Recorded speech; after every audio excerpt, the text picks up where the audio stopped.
오늘부터요 7주간 하나님으로 인해 세상을 향한 불꽃처럼 살았던 주님의 불꽃 인생들, 그들의 삶과 그들 속에 있었던 하나님의 불꽃, 그리고 평범한 사람들을 비범하고 특별한 존재로 만들었던 불꽃 인생 키워드를 찾아보면서요 함께 은혜 받기를 원합니다. 그리고 7주간은요 말씀을 나누기 전에 방금 전처럼 성가대의 찬양곡을 함께 부를 겁니다. 어려운 찬양곡 아니니까 주일마다 그렇구나, 우리 찬양대가 이렇게 하나님께 찬양을 하면서 그 고백과 그의 삶을 드리는구나, 이 고백으로 함께 또 찬양 부르고요, 또 인사의 내용도 조금 바꾸겠습니다. 7주간만 어떻게 바꿀 거냐면요, 하나님으로 인해 세상을 위한 불꽃 인생이 되시기를 바랍니다. 어려운가요? 너무 긴가요? 하나님으로 인해 세상을 위한 불꽃 인생이 되시길 바랍니다. 자, 우리 한번 해보죠. 앞뒤 옆에 계신 분들과 함께 손을 꽉 잡아주면서 이렇게 하나님으로 인해 세상을 위한 불꽃 인생이 되시기를 바랍니다 라고 한번 같이 인사 다시 한번 합니다. 하나님으로 인해 세상을 위한 불꽃 인생이 되시길 바랍니다. 하나님으로 인해 세상을 위한 불꽃 인생이 되시길 바랍니다. 이걸 암기하세요. 암기하면서 기도하면 이렇게 또 될 줄 믿습니다. 저와 여러분들의 학교 읽은 본문은요 이 내용입니다. 가이사라 지역에 있는 고넬료, 로마의 군인이었습니다. 그리고 이달리아 부대의 백부장이었습니다. 큰 관리요 관직이 있었던 사람, 그가 천사의 지시를 받아 사도 베드로 선생님을 자신의 집으로 초청하여 하나님 나라의 복음을 듣게 됩니다. 집에 모인 모든 사람들이 예수를 자신의 주로 영접하고요, 구원을 받으면서 성령 하나님을 경험한 이야기, 이 이야기 속에 한 단락 36절, 37절, 38절은요 복음 되신 예수님을 소개하는 내용입니다. 하나님으로 인해 세상을 위한 불꽃 인생 시리즈 첫 번째 사람 누굴까요? 알면서 모르는 척하면 진짜 곤란하죠. 자, 누굴까요? 예수 그리스도. 목사님, 예수님은 근본이 하나님이시라 그냥 그대로 불꽃 자체 아닌가요?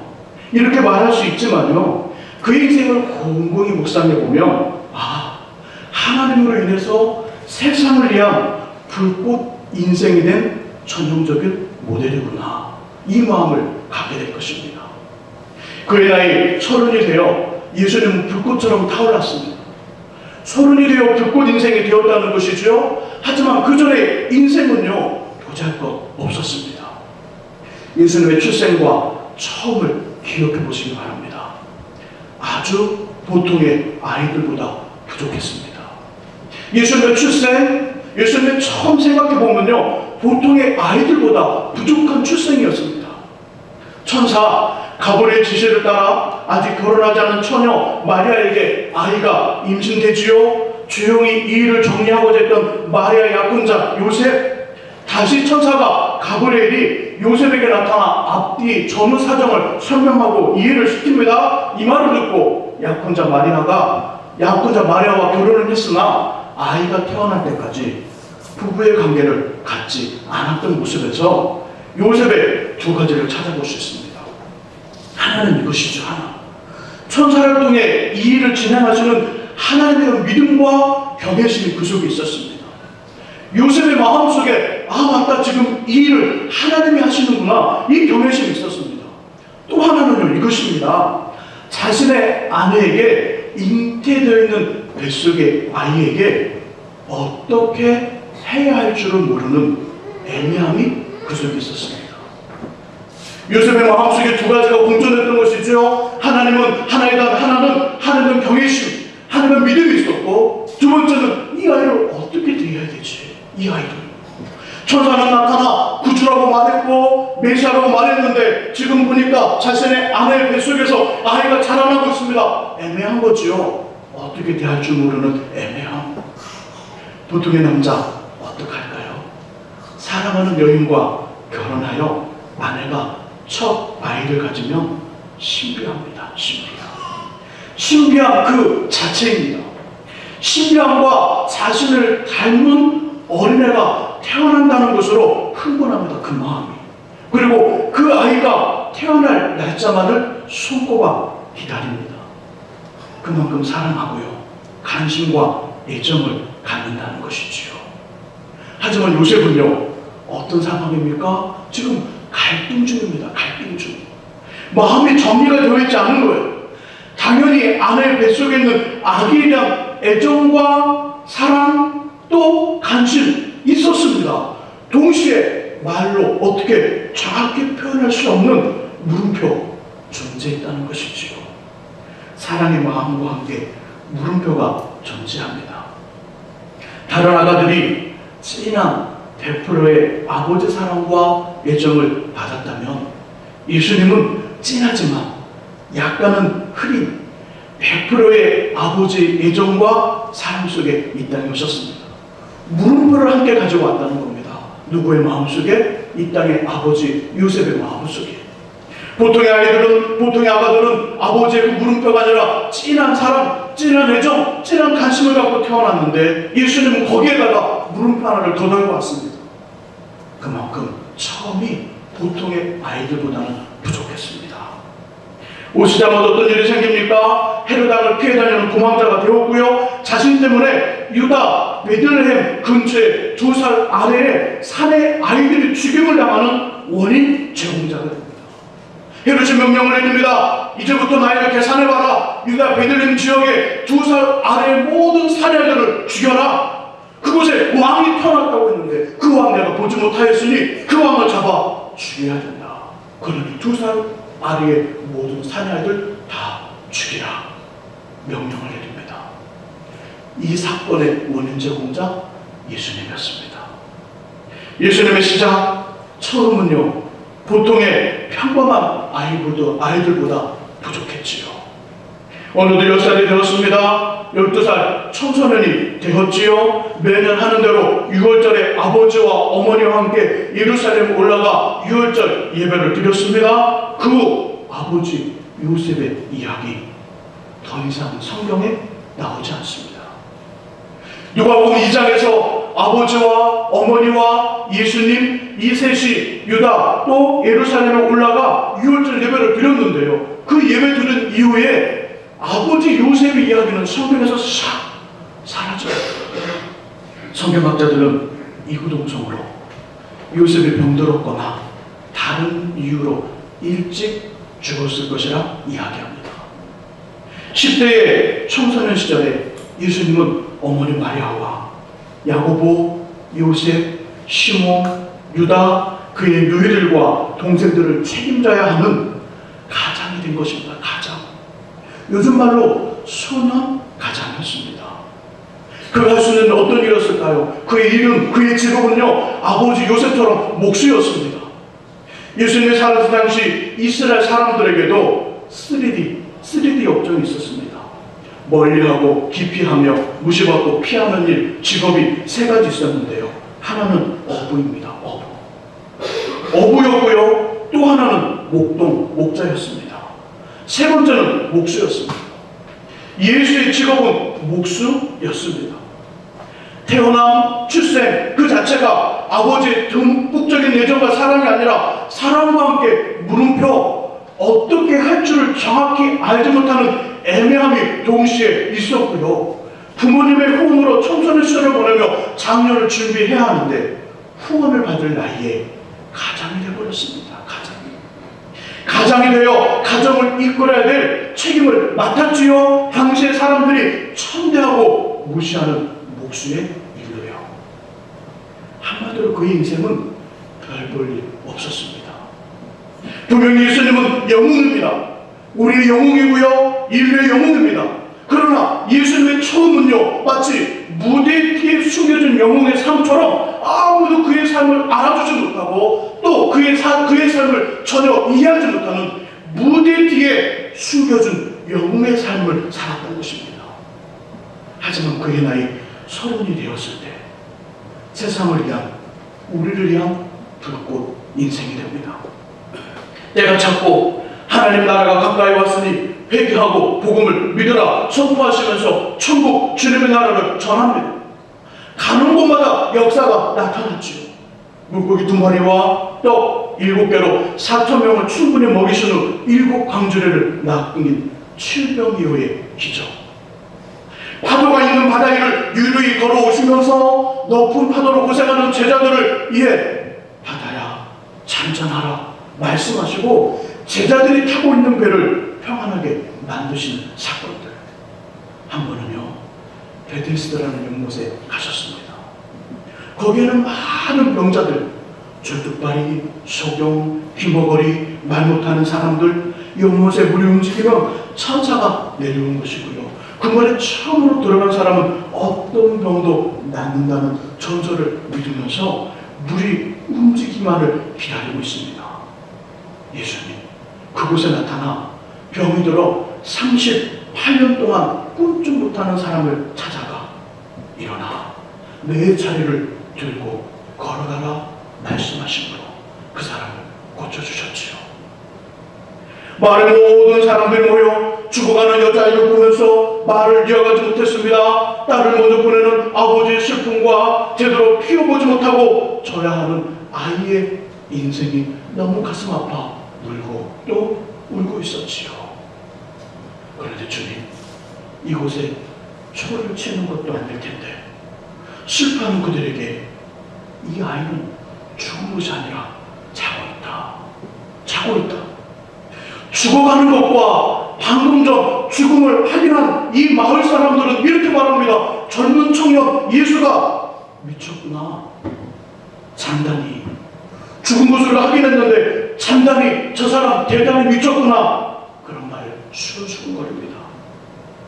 드디어 주님 말씀하시지요. 이 아이의 부모님과 베드로, 야고보, 요한 너희만 나를 따라오라. 그리고 소녀의 방에 들어가 누워있는 아이를 향해 이렇게 외칩니다. 달리다군. 소녀야 일어나라. 달리다군. 죽은 아이를 살려주셨지요. 예수님의 불꽃 인생 최고의 절정 클라이막스는요, 십자가에서의 죽음입니다. 십자가의 죽음.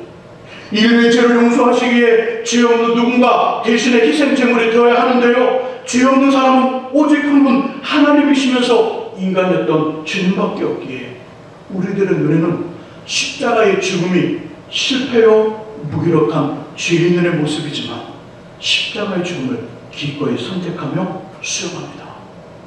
만일 십자가에서의 죽음 여기서 끝이 났다면 진짜 예수는 죄인입니다.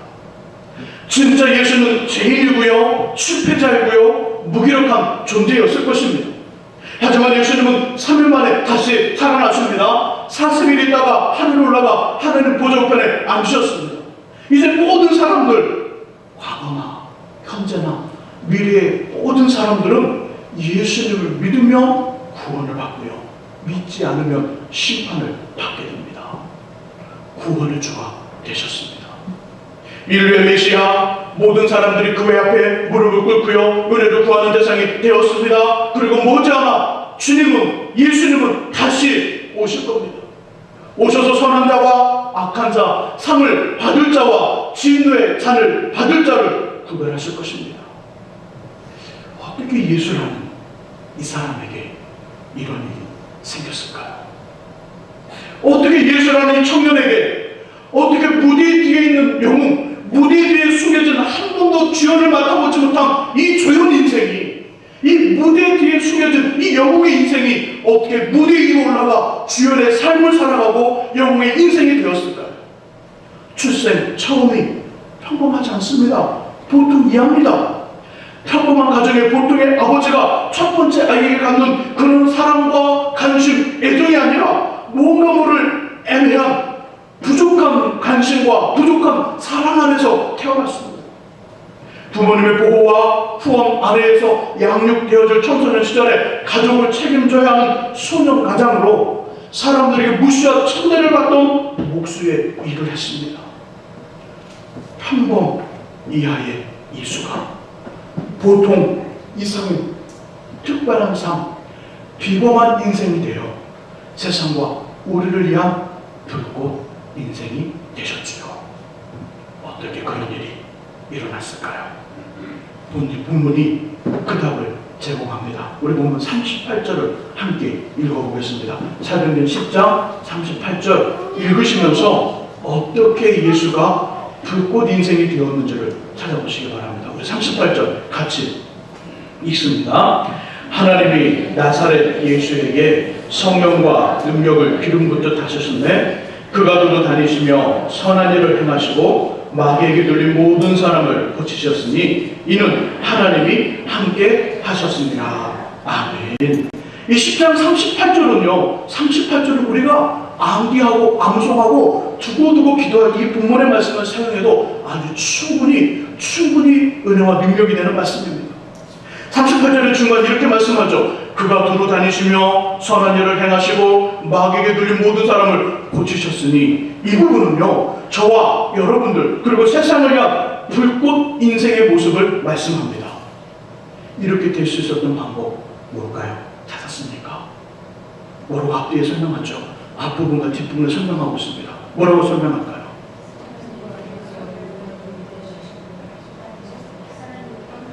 그렇죠. 예, 아주 정확한 말씀을 하고 계십니다.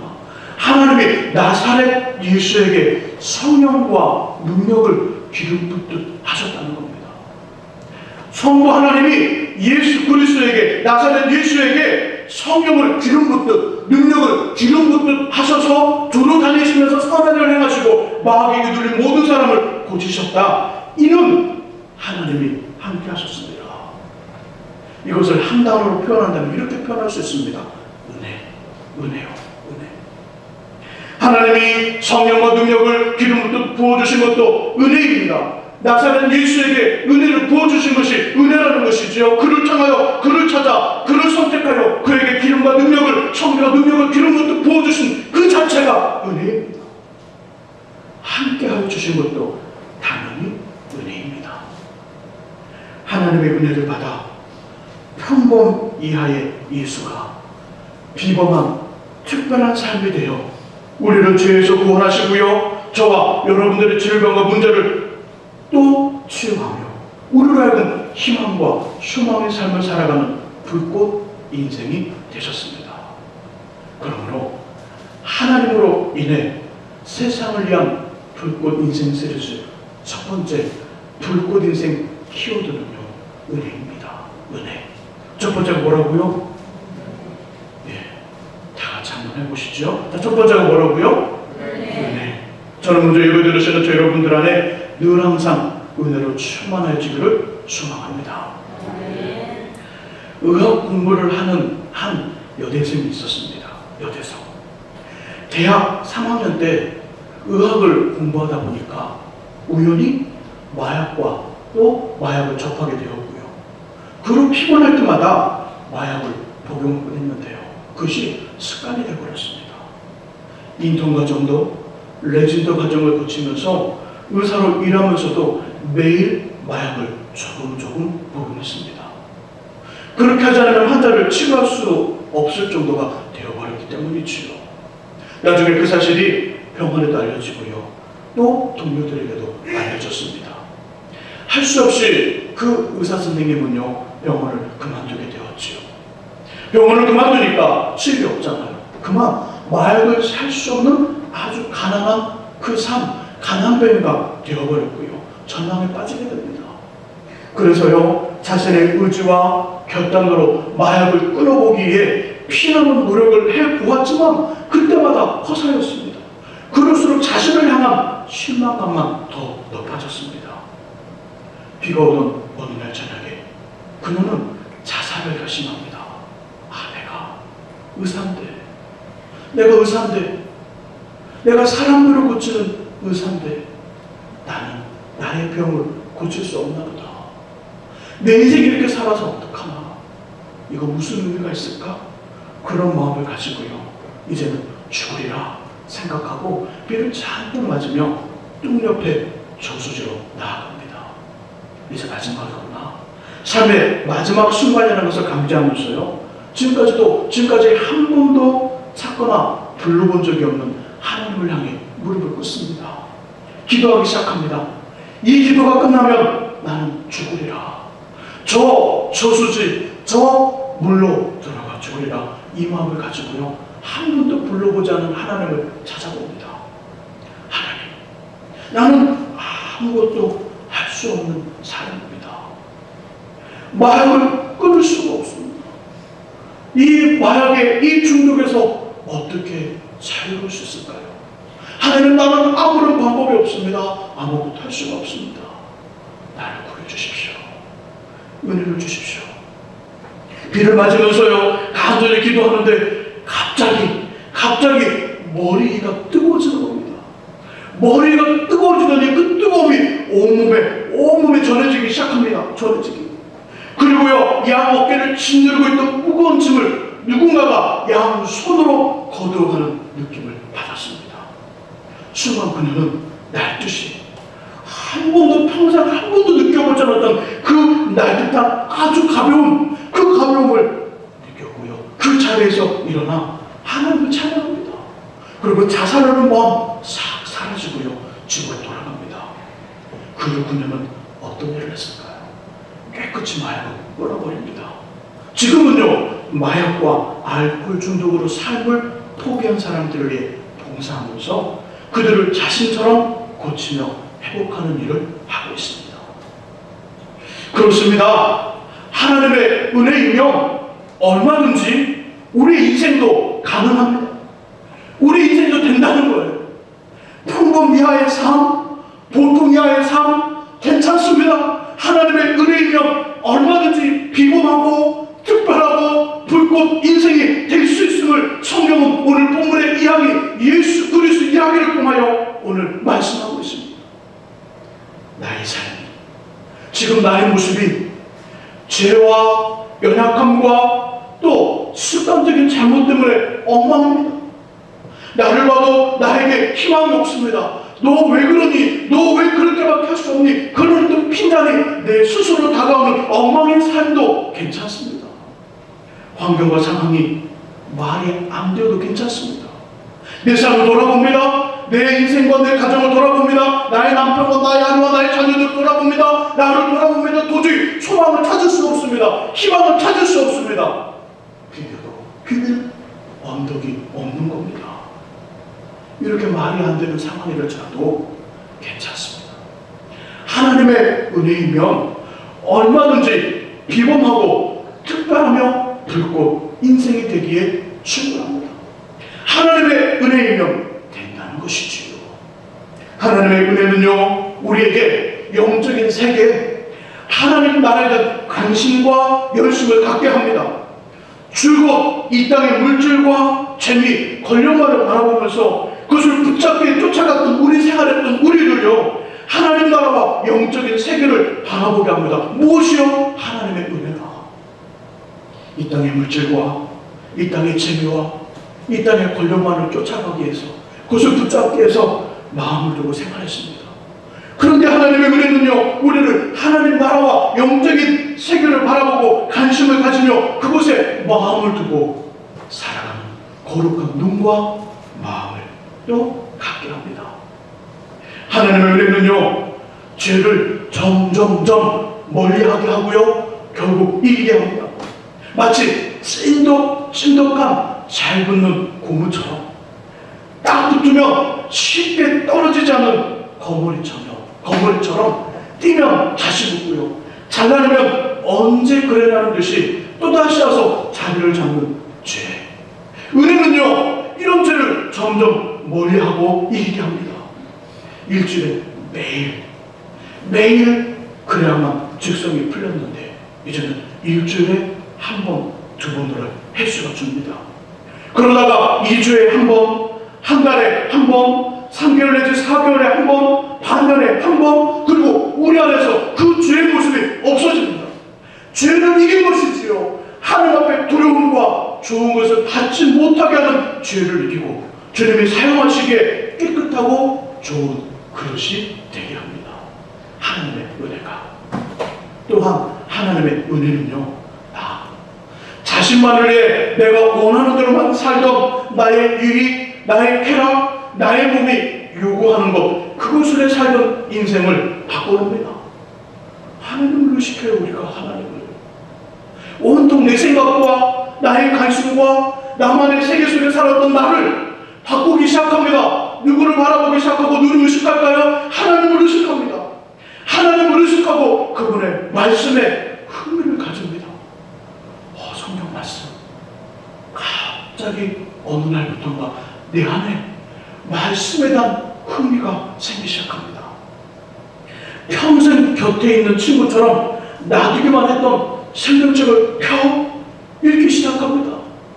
말씀을 읽다가 이런 현상이 일어나요. 왜 이스라엘 사람은 구약의 이스라엘 사람들은 출국하며 광야 생활에서 왜 이토록 하나님을 힘들게 했을까? 왜 하나님의 범죄를 순종하지 않았을까? 고민을 하는데 어느 날 어느 순간 그들의 이야기가 나의 이야기, 나의 고백이 됩니다. 맞아요. 하나님, 이스라엘 사람들의 불순종이 나의 이야기인데요. 그들의 죄가 나의 죄고요. 그들의 삶이 나의 삶이네요. 그리고 고백이 되기 시작합니다. 말씀을 읽다가 훌쩍훌쩍 울어요. 할아버지 할머니 나이가 되었어요. 이제는 아들과 딸을 결혼시킬 때가 되었는데요. 말씀 읽다가 훌쩍훌쩍 울어요. 어쩔 줄 모르는 감동과 감격을 경험합니다. 그러면서 나에게만 머무르던 시각과 마음이 아주 가장 가까운 이웃인 아내와 남편, 가족들에까지 넓혀집니다. 믿음의 동력자와 주변 사람들에까지 관심을 갖는 넓고 큰 마음을 소유하게 됩니다. 뭐가요? 하나님 은혜가. 결국 하나님의 은혜는 나를 믿는 자는 나보다 더 큰 일도 하리라는 예수님 말씀처럼 능력 있는 하늘에도 불꽃 인생을 만드는 것이지요. 어제 그제 금요 심야 기도회 때 잠깐들이 말씀드립니다. 오늘부터 하나님으로 인해 세상을 위한 불꽃 인생 시리즈 첫 번째 이 주제로 주일 설교를 하겠다 강구를 하고요. 다음 주일 설교 준비하고는 다르게 한 주간이 매우 부담이 되었습니다. 제 안에 욕심이 있었나 봅니다. 잘하고 싶은 욕심. 원래 그렇죠. 잘하고 싶은 욕심이 생기면 부담이 되는 것. 수청하는 많은 말씀들이 막 수청합니다. 이 말도 해야 되겠고 이 말도 해야 되고 수청하는 많은 말씀들 그리고 이야기들. 그러나 정리가 되지 않아 어떻게 할까? 이렇게 진행을 할까? 마음에 안 들어요. 저렇게 해볼까? 별로라는 생각이 들어 어찌할 건 모르고 하나님께 기도합니다. 하나님 도와주십시오. 주일 설교가 정리가 안 됩니다. 말씀이 스쳐가고 많은 말씀이 스쳐가는데 많은 이야기들이 있는데 하나님 정리가 안 돼요. 도저히 정리가 안 됩니다. 어떻게 하면 좋을까요? 기도를 하는데요. 신기하게도 뒤쪽 박쪽 복잡하게 있었던 내용들이 자리를 잡는 것입니다. 포즈리 모여 그림을 완성하듯 그랬던 것이지요. 신기한 경험이었습니다. 얼마나 감사하든지 벅찬 감격과 함께 미안하고 죄송한 마음이 제 안에 찾아왔습니다. 감사한데 하나님께 죄송한 거예요. 감사한데 하나님께 미안한 거예요. 아버지, 저는 아버지께 퍼즐이 맞추어지듯 설교의 말씀이 맞추어지는 신비한 능력 받고 경험할 가치가 없는데요. 제 삶을 봐도 여전히 그토록 싫어하는 제가 있습니다. 그것도 습관적으로. 마음도 주님만을 향한다고는 자신에게 말을 하기 힘들고요. 그렇다고 남들보다 뛰어난 무엇이 없는데 이런 저를 데리고 일을 하시니 얼마나 답답하고 힘이 드십니까? 이 고백과 함께 마음이 너무 아픈 거예요. 하나님 죄송해요. 하나님 미안해요. 그런데요, 그때 주님이 제 마음에 이런 말씀을 하시는 것 같았어요. 아들아, 나도 알아. 네가 어떤지. 나도 알아. 하지만 너의 처음을 기억해봐. 너의 처음을. 그때 어땠는지. 너의 처음을 기억해봐. 그 말씀 따라 저의 처음을 기억해 보았습니다. 예수를 나의 주님으로 믿고 하나님의 자녀가 되었을 때 저의 착함이나 의로움 전혀 없었던 걸 알게 되었어요. 지금보다 더하면 더했지 잘나거나 멋진 사람이 처음에 없더라고요. 저의 처음이 그랬어요. 저의 처음이. 예수님 만났을 때 저의 처음이 하나님 이거 저 하나님 앞에 보일 것 이거 있어요. 저희 착함도 의로움도 이거예요. 하나님 봐주세요. 이렇게 하나도 없더라는 거예요. 지금도 더 못했다는 거예요. 맞아요, 하나님. 저의 시작이 하나님의 은혜였어요. 그리고 지금까지 형제도 하나님의 은혜이며 앞으로도 하나님의 은혜예요. 이렇게 고백했습니다. 제가 사역을 담당하면서 믿음의 길을 걸어가면서 하나님 은혜로 시작한 믿음과 사역의 길이 지금도 하나님의 은혜와 하나님의 능력으로 지금 사역을 진행하고 믿음의 길을 걸어갑니다. 앞으로도 믿음의 길과 사역의 길은 하나님의 은혜로 될 것이라는 고백이 제 안에 찾아왔습니다. 우리 모두 하나님의 은혜인 줄 믿습니다. 그 은혜로 충만하시기를 축복합니다. 이제 은혜에 대해 어떤 마음과 어떤 자세를 가져야 되는지를 말씀해주는 시편 107편 9절을 찾아보면서 설교를 정리하고 싶습니다. 시편 107편 9절 말씀 구약 882쪽에 있습니다. 시편 107편 9절.